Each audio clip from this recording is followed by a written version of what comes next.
Avant tout, je voudrais expliquer ce que c'est qu'une vision. Dans le mot vision, tout le monde connaît le verbe quoi? Voir. Voir. Mais ici, vision s'entend de ce que l'on souhaite voir dans l'avenir par rapport à un groupe donné, à un projet donné, éventuellement à une société, etc.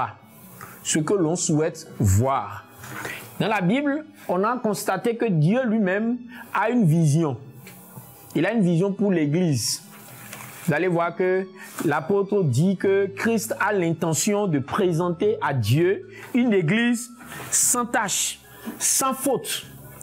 Et qu'il souhaite le faire à un jour précis que lui connaît. Et que la Bible appelle les noces de l'agneau. Donc quand vous parlez de vision, vous avez quelqu'un de niveau forcément supérieur qu'on a l'intention de satisfaire avec une série d'actions que l'on met en œuvre pour toucher le cœur même de ce que cette personne entrevoit d'obtenir dans le futur. Nous sommes réunis dans un ministère ici qu'on a appelé Adoram. Et pour ceux qui étaient là il y a quelques semaines, juste après Chelem, pour ceux qui sont venus, pour ceux qui ne se sont pas considérés en congé automatique, on a parlé de l'historique d'Adoram.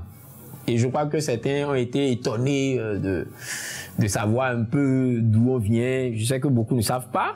Après, Hamid a dit qu'il allait faire une vidéo où on va le faire et tout le monde aura l'occasion de savoir parce qu'on vient de loin.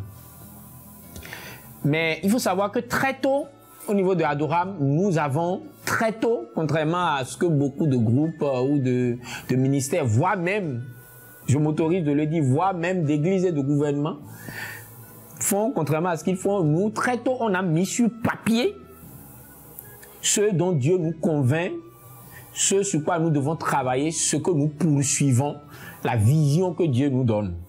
On l'a mis sur papier très tôt. Et ce que vous voyez sur le site internet, ce que vous lisez lorsque vous remplissez les formulaires, c'est pas quelque chose qu'on a écrit pendant qu'on écrivait le formulaire ou pendant qu'on faisait le site. C'est quelque chose qui est écrit depuis plus de 10 ans qu'on est dans le coup. On a couché sur papier, on a reformulé, on l'a écrit, on l'a établi et on continue de travailler dessus. Et chaque chose qu'on fait veut rentrer dans cette vision-là. Je vais rapidement lire ça. C'est élever une élite d'adorateurs de chantres, forts d'un savoir-faire prouvé, responsables et inspirés, à l'image de Dieu et utiles à la société. Élever une élite d'adorateurs et de chantres, forts d'un savoir-faire prouvé, responsables et inspirés, à l'image de Dieu et utiles à la société. Pourquoi une vision est quelque chose d'important? Une vision est quelque chose d'important parce que si nous nous réunissons ensemble et que nous voulons travailler, quelque chose doit nous souder. Moi, quand je viens le dimanche à Adoram, je peux avoir des objectifs différents des objectifs de Aldo. J'ai le droit d'avoir des objectifs différents de l'objectif de Huberto. C'est mon droit. Je peux venir en tant que batteur, dire moi, mon intention, comme quelqu'un nous a écrit dans le formulaire, il a dit que lui veut devenir très grand batteur gospel, que c'est pour ça que lui vient à Adoram. C'est son droit. Quelqu'un d'autre va écrire que c'est pour augmenter son niveau technique. C'est son droit. Moi, le premier responsable, je peux dire que moi, mon objectif, c'est quand je viens aux répétitions, quand je viens aux rencontres de Adoram, c'est de passer un bon moment avec les amis. C'est mon droit. Mais comment est-ce que l'ensemble de ces objectifs disparates que nous avons se retrouvent dans quelque chose de plus grand que chacun de nous, notre tête?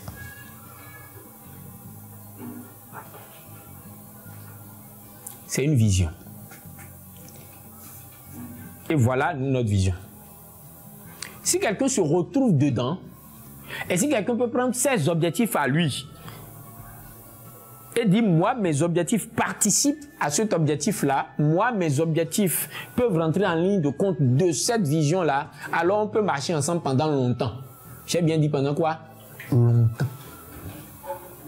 Mais ces objectifs individuels que nous avons, s'ils ne peuvent pas se noyer dans la vision que Dieu nous donne tous ensemble, alors qu'est-ce qui se passe? C'est qu'en fait, chacun de nous vient dans un groupe où il vient chercher quelque chose pour lui, et dès le moment où la chose commence à lui manquer, pendant les périodes où la chose que lui cherche exactement n'est pas là, il se décourage et il s'en va. S'il est courageux, il vient dire clairement je démissionne, mais parce que habituellement les Béninois n'ont pas de courage, ils sont un peu plus... Voilà, vous allez voir qu'il va commencer à manquer pour qu'on puisse lui appliquer la loi. Il y a des gens qui font espèce de manquer parce qu'ils savent que s'ils manquent, on va les renvoyer. Le mot Adoram signifie « le Seigneur est élevé ». C'est un nom qu'on trouve dans la Bible, le nom de quelqu'un. Et ce nom signifie « le Seigneur est élevé ». On n'a pas choisi ce nom en l'air.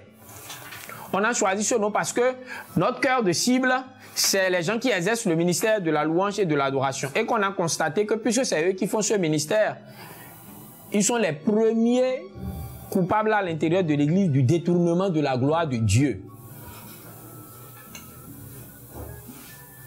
Parce qu'avant même que le pasteur ne vienne prendre le micro à l'église, les chantres ont déjà pris le micro. Hein. Vous êtes d'accord, n'est-ce pas? Les chantres ont déjà pris le micro, ils ont vociféré dedans, tout le monde les connaît. Parfois, quand vous arrivez dans une église, vous connaissez le chantre avant même de commencer à connaître les pasteurs. Parce que quand vous arrivez dans les chantres qui dirigent la louange, et si vous pouvez toucher le frère qui est à côté, dit, mais la soeur, elle chante bien. Elle s'appelle comment? Ah, elle s'appelle Dorcas. Ah, puis en plus, c'est une teint clair, elle est miss. Avant même que le pasteur n'apparaisse, vous connaissez le nom de la dame.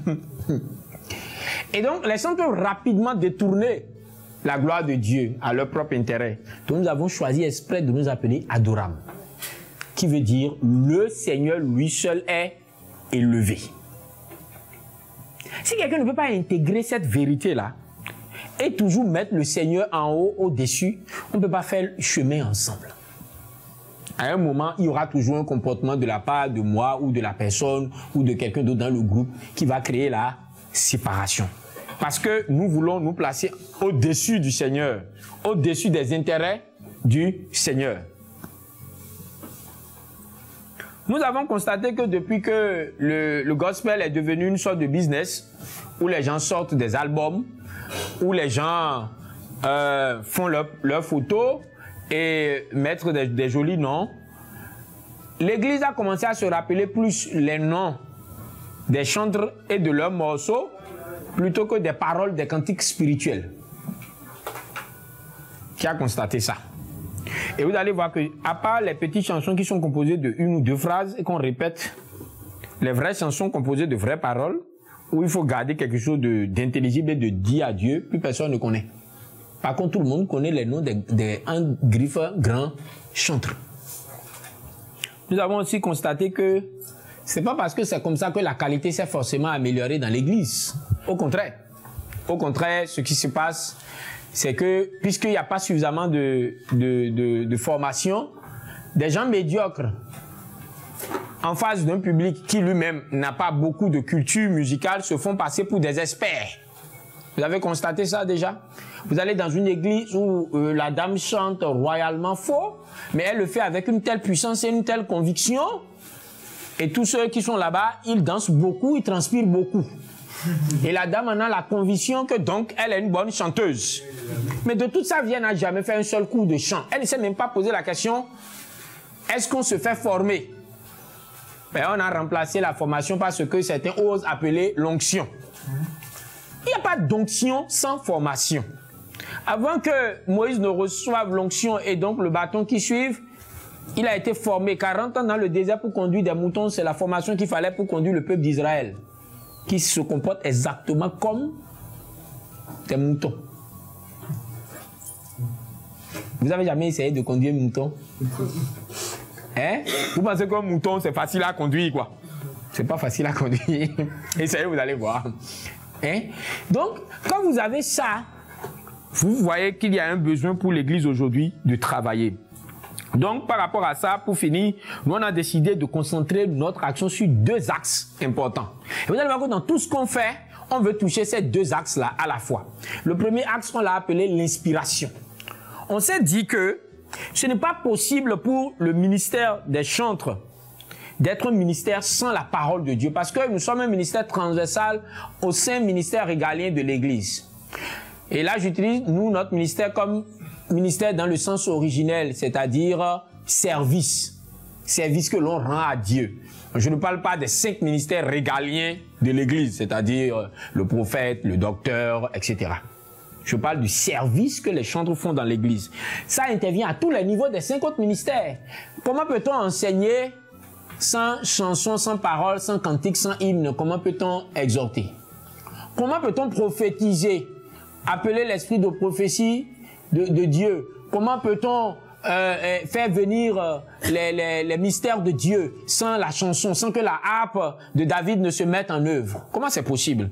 Comment peut-on évangéliser si Dieu n'est pas invoqué, si Dieu n'est pas célébré, si Dieu n'est pas élevé au milieu des peuples où nous voulons l'apporter? Et je pourrais le dire pour les autres ministères régaliens de l'Église. C'est un ministère transversal.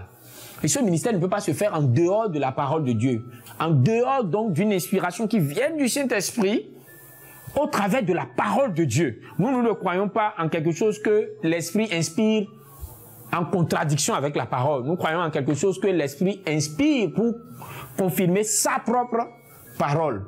Et donc, nous, c'est notre premier axe. Nous voulons raviver l'inspiration par l'Esprit de Dieu qui est fondée sur la parole de Dieu. Donc, nous avons envie d'avoir des gens fondés sur la parole. Et notre deuxième axe, c'est ce que nous avons appelé le savoir. Vous êtes inspiré de Dieu, vous avez l'onction de Dieu, mais comment pouvez-vous fonctionner sans formation, sans connaissance, sans savoir?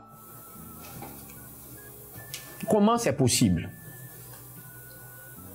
Vous allez voir que les gens qui ont de l'intelligence qui provient de Dieu, qui ont lu les proverbes et qui ont lu ça plusieurs fois vont se rendre compte que on continuera d'apprendre toute la vie.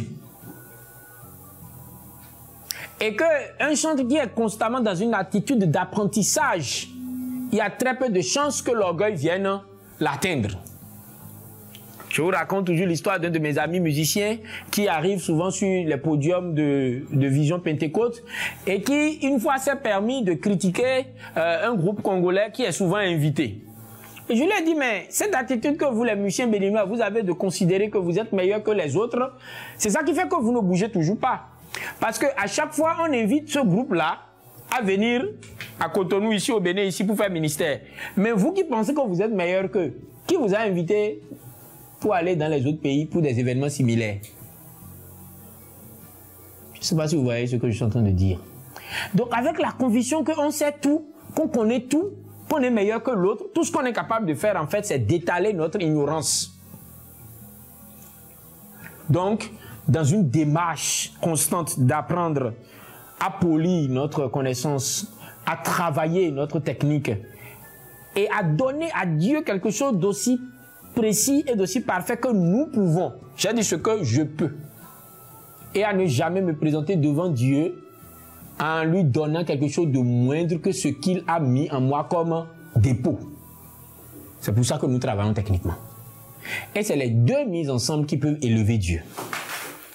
Une vie qui plaise à Dieu dans la sanctification, qui est fondée sur la parole de Dieu, qui a l'onction du Saint-Esprit et un travail technique sérieux, de sorte que même si je ne suis pas parfait, à chaque fois que je me présente, j'ai donné le meilleur de moi-même. Si nous avons ça, si ça nous touche, c'est quelque chose qui est profond, qui est ancré en nous, nous avons notre place dans Adoram, d'une manière ou d'une autre. Que nous soyons chantres, que nous soyons techniciens, que nous soyons quelqu'un qui tire les câbles, que nous soyons quelqu'un qui balaye. Si c'est important pour nous, nous pouvons être dans cette vision. Voilà comment je peux présenter à nouveau cette vision aujourd'hui et vous inviter à poser vos questions. Pour ceux qui vont plutôt regarder la vidéo, ils pourront laisser ça en commentaire et puis nous allons leur répondre. Mais pour vous qui êtes ici avec moi aujourd'hui, on va pouvoir en discuter. Que le Seigneur vous bénisse.